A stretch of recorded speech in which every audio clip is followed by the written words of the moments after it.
J'ai trop faim. Ça fait des heures qu'on roule. Je sais, moi aussi, mais au moins on n'est pas à pied comme eux. On a payé une fortune pour être tassé ici quand même. Ouais, mais c'est ça, au marché 10 heures sous le soleil. Le chauffeur a dit qu'on s'arrêterait à manger plus loin.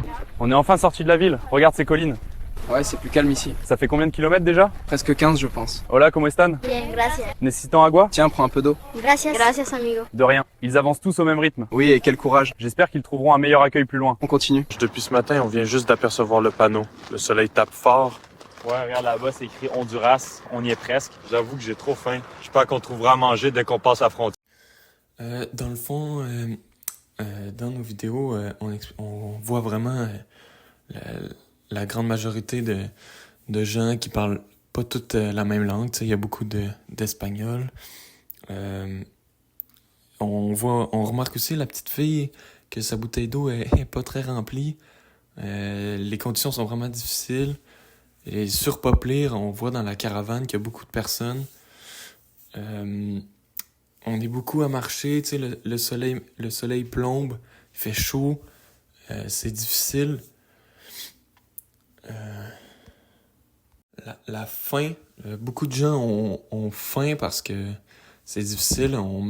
Ils marchent plusieurs kilomètres pour espérer peut-être avoir une vie meilleure, justement au Honduras où est-ce qu'ils tentent d'émigrer.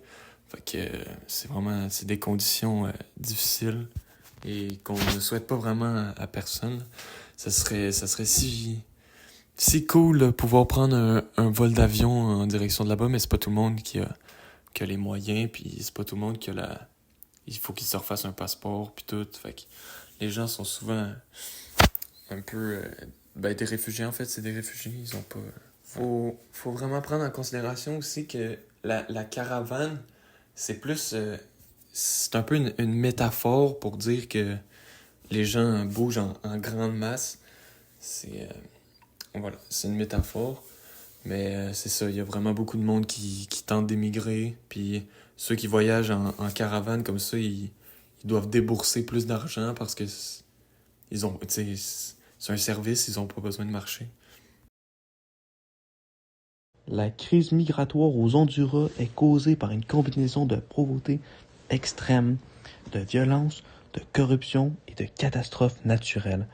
Beaucoup de Honduriens vivent dans des conditions très difficiles, par exemple peu d'emplois, des salaires bas, l'insécurité à cause des gangs, ouais, et un gouvernement souvent corrompu qui n'apporte pas assez d'aide.